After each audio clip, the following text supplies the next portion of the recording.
Hello everyone, आज हम लोग बात करेंगे डिफेक्ट इन सॉलिड में। सॉलिड में डिफेक्ट मतलब त्रुटियां क्या होती है सॉलिड में। तो ठोस की त्रुटियों को थोड़ा सा बारीकी से पहले उसके बारे में बात कर लें कि क्यों क्या होता है, क्यों आवश्यक है पढ़ना और इसका क्या इम्पोर्टेंस है, कि कुछ के फीचर एप्लीकेशन कुछ है क्या। तो बहुत अच्छे से समझिएगा। ठोस का पहले तो ये क्या होता है, मैं बोलता हूँ त्रुटि का क्या मतलब है, डिफेक्ट्स इन सॉलिड का क्या मतलब है। मैं बोलता हूँ कोई भी सॉलिड स्टेट या सॉलिड स्ट्रक्चर अपने अगर आइडियल स्ट्रक्चर से डेविएट होकर एक डिफेक्टेड स्ट्रक्चर में चल देता है तो हम उसको डिफेक्ट इन सॉलिड बोलेंगे। आइडियल स्ट्रक्चर से डेविएशन, है ना। मैं सीधे शब्दों में बोल सकता हूँ कि जो आदर्श क्रिस्टल है उसके व्यवहार से भिन्नता दर्शाना, उसका परिभाषा हो जाता है डिफेक्ट का।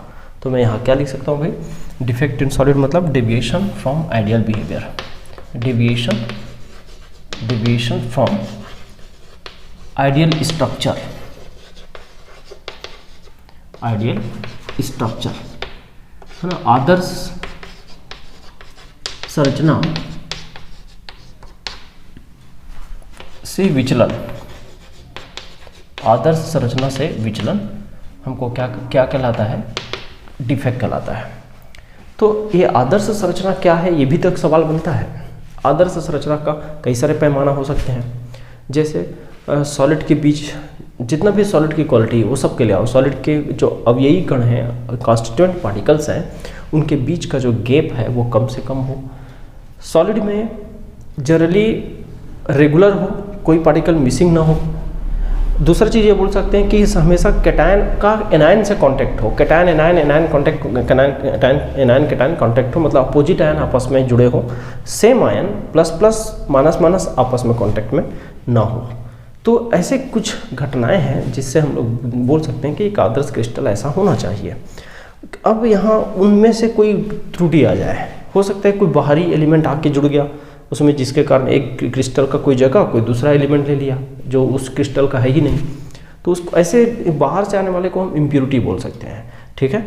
लेकिन हो सकता है ऐसा भी कि क्रिस्टल लैटिस का जो पॉइंट है, लैटिस का कोई एलिमेंट गायब हो गया हो, तो इसको एक तरह से डिफिशिएंसी हो सकता है डिफेक्ट में, डिफिशिएंसी डिफेक्ट कहलाएगा।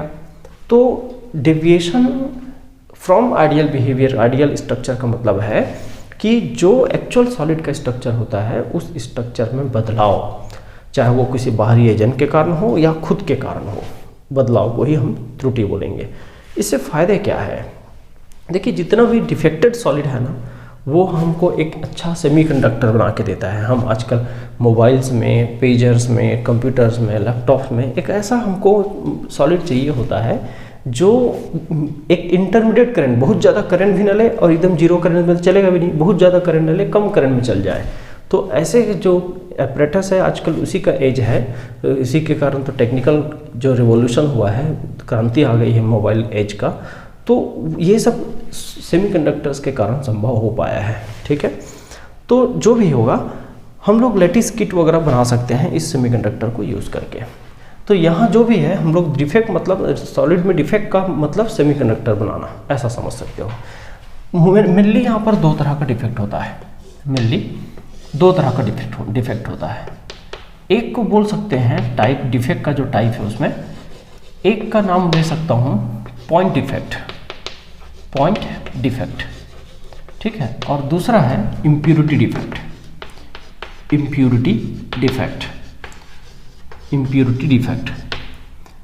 डिफेक्ट में जनरली सेमीकंडक्टर, जो हम लोग सेमीकंडक्टर पढ़ते हैं ना वही है, सेमीकंडक्टर बनता है इससे ज़्यादातर। हालांकि इससे भी सेमीकंडक्टर बनता है, लेकिन ये सेमीकंडक्टर जो हम लोग स्कूल से पढ़ते आ रहे हैं वो सब इसमें आ जाते हैं। जो पॉइंट डिफेक्ट है उसमें क्या होगा, पॉइंट मतलब लैटिस पॉइंट, कोई क्रिस्टल का कोई एटम गायब हो रहा है, कोई एक्स्ट्रा पॉइंट आ रहा है, ऐसा मतलब एक एटम या आयंस के पोजीशन नंबर में बदलाव से जो डिफेक्ट क्रिएट होता है उसको हम पॉइंट डिफेक्ट बोलते हैं। हिंदी में बिंदु त्रुटि बोलते हैं, बिंदु त्रुटि, वो अशुद्धि त्रुटि, बिंदु त्रुटि। अब इस पर थोड़े डिटेल आ जाते हैं। ये मुख्यतः दो प्रकार का होता है, इसी को पहले मैं कवर कर रहा हूँ। पॉइंट डिफेक्ट को दो प्रकार का होता है। एक को बोलते हैं स्टाइक्योमेट्रिक डिफेक्ट, हिंदी में रस समीकरण मितीय।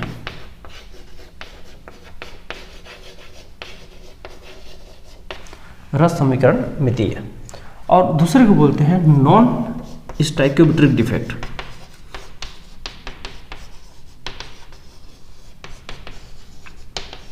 नॉन स्टाइक्योमेट्रिक डिफेक्ट, ठीक है। इसको बोलते हैं अरस समीकरण मितीय। अरस समीकरण मितीय। अरस समीकरण मितीय। रस समीकरण मितीय में जो सिस्टम है उसमें ज़्यादा देखना, दो ही टाइप के मेन डिफेक्ट आपको मिलेंगे। यहाँ लिख देता हूँ मैं, यहाँ पर दो नाम आएगा, शॉटकी और फ्रैंकेल। शॉटकी डिफेक्ट और दूसरा डिफेक्ट का नाम है फ्रैंकेल। शॉटकी और फ्रैंकेल।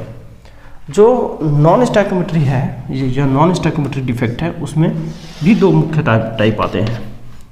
एक होता है यहाँ शॉटकी फ्रैंकेल, साइंटिस्ट का नाम है, डिटेल बाद में देखेंगे, ठीक है। रस समीकरण मितीय और अरस समीकरण मितीय क्या होता है, इसमें जरा समझा देंगे कि अच्छा, इसमें पहले ये देखिए, रस समीकरण मितीय और अरस समीकरण मितीय को समझ लीजिए।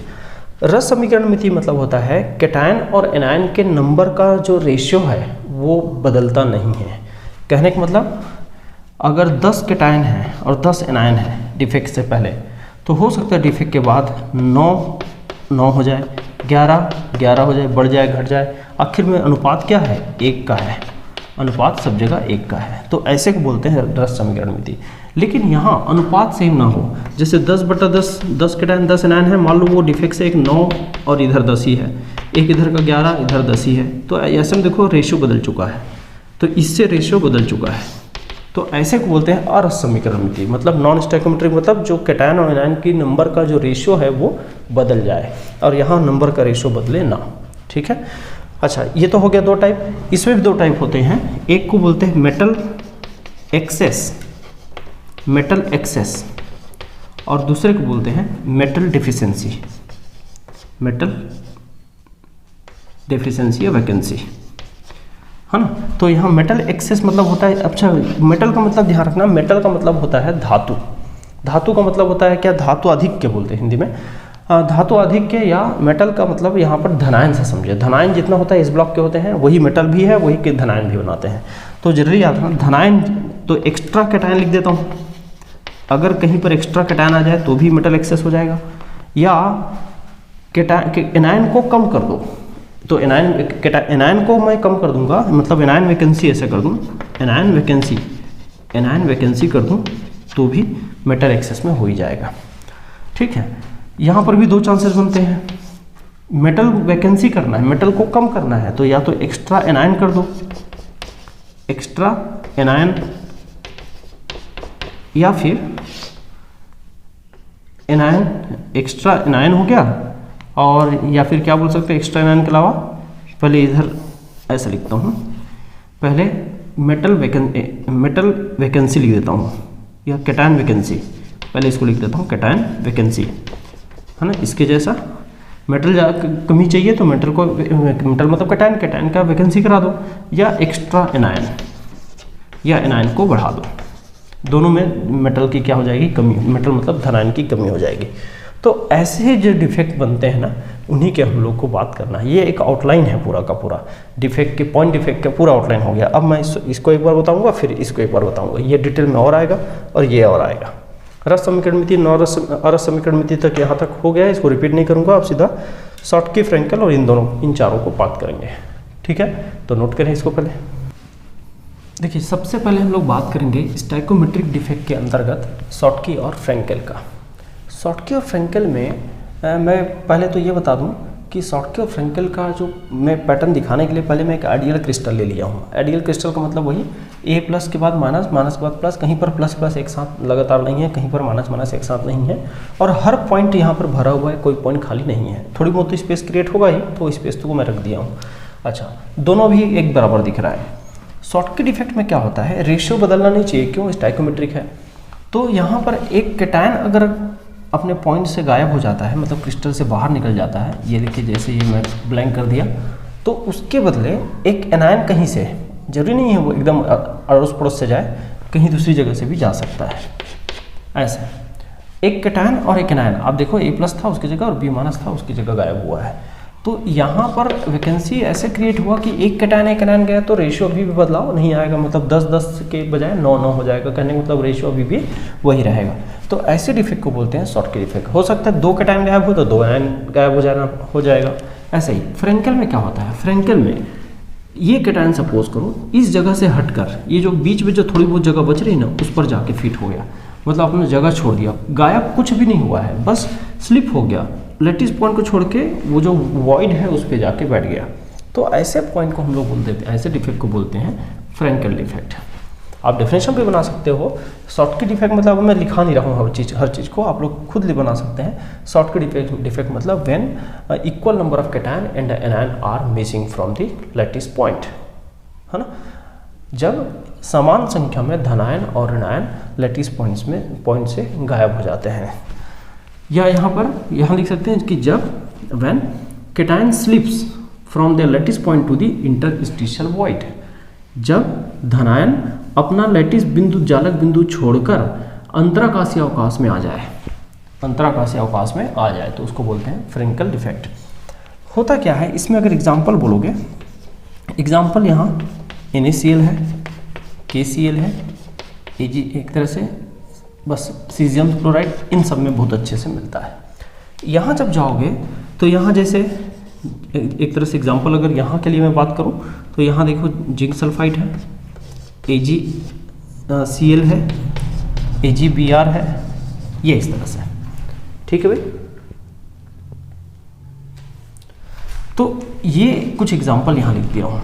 ज़्यादातर अभी स्टैंडर्ड के तौर पर आप NaCl को सोचिए और जिंक सल्फाइड को सोचिए स्टैंडर्ड के तौर पे। तो दोनों में आप देखेंगे तो इसमें इसका जो कोऑर्डिनेशन नंबर होता है ना 6-6 होता है, इसमें कोऑर्डिनेशन नंबर 4-4 होता है। तो यहाँ पर एक पता चलता है कि एक हाई कोऑर्डिनेशन वाले कंपाउंड में होता है, हाई कोऑर्डिनेशन नंबर जो उपसहसंयोजक संख्या वाले यौगिकों में ये होता है। यहाँ पर किस में होता है, लो कोऑर्डिनेशन नंबर वाले कंपाउंड में होता है। फिर ऐसा बोल सकता हूँ यहाँ पर कैटायन और एनायन का साइज थोड़ी सी बड़ा होती है कंपेयर टू उसके, या बड़े साइज के कैटायन, या उधर ये पॉइंट उतना ज़्यादा इंपॉर्टेंट नहीं है, बट याद रखना कि जिसमें कोऑर्डिनेशन नंबर हाई होता है उसमें ये डिफेक्ट होता है, जिसमें लो होता है उसमें ये डिफेक्ट होता है। ठीक, तो कहने का मतलब तो डिफरेंस और भी बहुत सारे क्रिएट कर सकते हैं, लेकिन जनरली ये इसका फॉर्मूला है, ये इसका मीनिंग है। ठीक है, क्या होता है कि गैस को जब उसी के वेपर के साथ, किसी भी क्रिस्टल को उसी के वेपर के साथ, उसके कैटायन के वेपर के साथ गर्म किया जाता है तो ये ऐसा डिफेक्ट क्रिएट होता है। तो अब इसमें से जरूरी नहीं है कि जैसे AgBr कभी कभी इधर भी आ जाता है। AgBr जो है वो दोनों तरफ डिफेक्ट शो करता है, ये भी याद रखना। तो AgBr दोनों तरफ से डिफेक्ट शो कर सकता है। तो डेफिनेशन, एग्जाम्पल, स्ट्रक्चर, इतना काफ़ी रहेगा।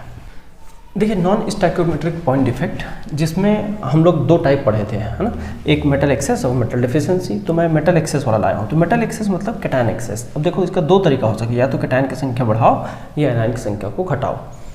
तो यहाँ से देखो कैटायन की संख्या को बढ़ा के बात करूँ तो यहाँ एक नॉर्मल क्रिस्टल है, मान लो ऐसा कैटायन एक इस इंटरस्टिशियल स्पेस, जिसको हम अंतराकाशीय अवकाश बोलते हैं इंग्लिश में, इंटरस्टिशियल स्पेस, ये सब उस पर आके रुक जाए तो हम लोग बोलते हैं एक्स्ट्रा कैटायन इफेक्ट है। लेकिन देखो इसके एक एक्स्ट्रा पॉजिटिव आ जाने से यहाँ पर आयनिक इम्बैलेंस हो जाएगा। पॉजिटिव चार्ज आया लेकिन नेगेटिव कुछ नहीं है। हमेशा याद रखना, कोई भी डिफेक्ट तभी सक्सेसफुल होता है जब उसमें इलेक्ट्रॉनिक बैलेंस हो, मतलब कहीं ना कहीं अगर एक एक्स्ट्रा प्लस चार्ज बढ़ा है तो एक्स्ट्रा माइनस चार्ज बढ़ना बहुत जरूरी है। अगर न्यूट्रलिटी नहीं रहेगा, उदासीनता नहीं रहेगा तो कोई भी चीज़ सफल नहीं होता। तो यहाँ से देखना प्लस है तो एक एक्स्ट्रा इलेक्ट्रॉन किसी न किसी एक जगह और आ जाता है ताकि चार्ज बराबर हो जाए। ऐसा एग्जाम्पल हमको मिलता है जिंक ऑक्साइड में। बहुत सारे एग्जाम्पल हैं, zinc oxide, cadmium oxide, iron का Fe2O3 ऑक्साइड और क्रोमियम का ऑक्साइड Cr2O3।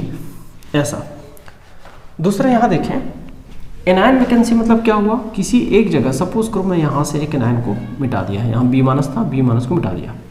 अब B- को गायब कर दिया क्रिस्टल से तो फिर क्या होगा, एक प्रॉब्लम ये आएगा कि B- जब आप गायब करोगे तो उसके चार्ज के कारण एक माइनस चार्ज की कमी हो जाएगी, लेकिन उसको पूरा करने के लिए यहीं पर एक इलेक्ट्रॉन छोड़ दिया जाता है और इस इलेक्ट्रॉन वाले सेंटर को कई बार लैटिस सेंटर में बकायदा इलेक्ट्रॉन रुका है पहली बार, यहाँ पर लैटिस सेंटर पर नहीं है, तो इसको एक नया नाम देते हैं एफ सेंटर। एफ सेंटर ये कलरफुल क्रिस्टल बनाने के लिए काम आता है, इसलिए इसको एफ सेंटर को कलर सेंटर भी बोलते हैं, याद रखना।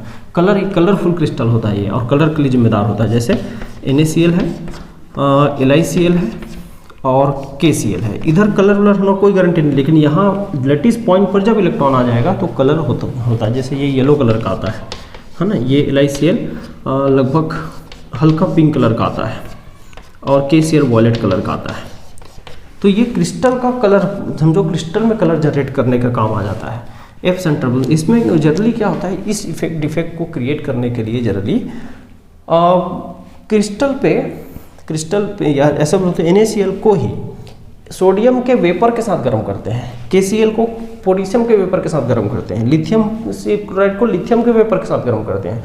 और इसमें तो डायरेक्ट कुछ नहीं है, क्रिस्टल में सीधा जिंक मिला के रिएक्शन कराते हैं, एक्स्ट्रा जिंक मिला के। तो यहाँ जो भी है इस एफ सेंटर का, देखो एफ एक्चुअल में ग्रीक वर्ड है, एफ का मतलब होता है फाब्री, और फाब्री का इंग्लिश में मीनिंग होता है कलर और हिंदी में रंग, ठीक है ना भाई। तो कलर के कारण, ये कलर प्रॉपर्टी प्रोड्यूस करने के कारण ही इसको एफ सेंटर बोलते हैं, ठीक है। तो ये है दूसरे टाइप का एक सेगमेंट। अब इसी नॉन स्टैइकोमेट्रिक में ही मेटल एक्सेस के बजाय मेटल डेफिशिएंसी पर और आ जाता हूँ। देखिए दूसरे तरह के नॉन स्टैइकोमेट्रिक डिफेक्ट को, जिसको लिखे थे मेटल डेफिशिएंसी या धातु न्यून या धातु रिक्ति, धातु की कमी, है ना, मेटल डेफिशिएंसी जैसा बोलो आप, है ना। यहाँ से देखें, एक देखो मेटल को कम करना है, मेटल को कम करने के दो उपाय हैं, या तो कैटायन को डायरेक्ट कम कर दो, कैटायन की वैकेंसी कर दो, या एक्स्ट्रा एनायन दे दो। तो देखो कैटायन को कम करना मतलब यहाँ से सपोज ये कैटायन है, कैटायन को मैं गायब कर देता हूँ, तो देखो एक प्लस चार्ज कम हो गया। तो इसमें क्या होता है कि बाजू वाला जो भी नियरेस्ट कैटायन होगा उसका चार्ज +2 हो जाएगा, +1 से +2। तो इसको बोलते हैं कैटायन वैकेंसी। भाई वो कैटायन तो गायब हो गया, कैटायन वैकेंसी बोलने के लिए इतना काफ़ी है, लेकिन चार्ज का बैलेंस को कैसे बैलेंस करेंगे, जो भी नियर बाई इसका कैटायन होगा वो अपना वैलेंसी एक बढ़ा लेगा। आप समझिए एक ही टाइप के कैटायन का +1 भी वैलेंसी +2 भी वैलेंसी है इस कमी के कारण। तो ऐसा कब संभव है, जब ट्रांजिशन मेटल हो। ट्रांजिशन मेटल में ही एक से ज़्यादा ऑक्सीडेशन स्टेट शो करने का पावर होता है। तो ऐसे केसेस में जनरली ट्रांजिशन मेटल के कॉम्प्लेक्स होते हैं, जैसे FeO, निकल ऑक्साइड, ऐसा, है ना। तो ये यहाँ से पता चल जाता है कि ट्रांजिशन मेटल में ही होगा ये। तो ट्रांजिशन मेटल के ऑक्साइड में ये मिलता है। क्या क्या बोला भाई, कैटायन अपनी जगह से गायब हो जाएगा और इसको बैलेंस करने के लिए जो सबसे करीब वाला जो कैटायन होगा उसकी वैलेंसी बढ़ जाएगी। और वैलेंसी एक साथ 2 वैलेंसी शो करना ट्रांजिशन मेटल का काम होता है, संक्रमण धातु का काम होता है। इसलिए यहाँ पर कोई भी संक्रमण धातु से बाहर कोई नहीं आएगा। आयरन निकल इसका कॉमन एग्जाम्पल है। हाँ यहाँ आ जाए, क्योंकि देखो इसमें आयरन निकल क्यों आया, क्योंकि आयरन भी +2 +3 शो करता है, निकल भी +2 +3 शो कर सकता है। वैसे ज़्यादातर देखा जाए तो आयरन ऑक्साइड, निकल को हटा रहा हूँ, आप केवल आयरन ऑक्साइड लिखेंगे, ठीक है, क्योंकि निकल का +3 थोड़ा डोमिनेंट नहीं है इसलिए हटाया हूँ। हाँ, एक्स्ट्रा एनायन, ये एनायन को मैं सपोज करो यहाँ पर एक्स्ट्रा एनायन दे देता हूँ। अब एक्स्ट्रा एनायन आ गया तो इसको बैलेंस करने के लिए क्या करना पड़ेगा, फिर से एक्स्ट्रा एनायन आया तो यहाँ पर जो नियरेस्ट में प्लस चार्ज है उसको +2 करना पड़ेगा। ये भी ट्रांजिशन मेटल में ही संभव हो सकता है, लेकिन यहाँ एग्जाम्पल याद रखना, नो एग्जाम्पल इज नोन। यहाँ एग्जाम्पल कुछ भी नहीं है। क्यों, ऐसा प्रैक्टिकली संभव अभी तक नहीं हुआ है कि एक्चुअल में, क्यों कि कैटायन का साइज बहुत बड़ा होता है, सॉरी एनायन का साइज बड़ा होता है कैटायन के कंपेयर में। तो बड़ा वाला जो पार्ट है ना वो इस स्पेस में नहीं आ पाता, क्योंकि स्पेस अभी हमने लिखते वक्त बड़े बड़े दिखा दिया है, लेकिन एक्चुअल सॉलिड में ये बहुत छोटा स्पेस होता है सब, जिसमें कैटायन तो आ सकता है लेकिन एनायन नहीं आ सकता, क्योंकि एनायन जनरली बड़ा होता है। तो इसलिए इसका एग्जाम्पल प्रैक्टिकली अभी दुनिया में नोन अभी तक तो नहीं है फिलहाल कि जिसमें ऐसा कोई एग्जाम्पल हो, इसलिए यहाँ पर कोई एग्जाम्पल नहीं मिलेगा आपको। तो ये हो गया पॉइंट डिफेक्ट के बारे में। तो डिफेक्ट एक तरह से पॉइंट डिफेक्ट का पूरा डिटेल यहाँ तक हो गया, तो नोट करिए इसको, यहाँ तक काफ़ी है।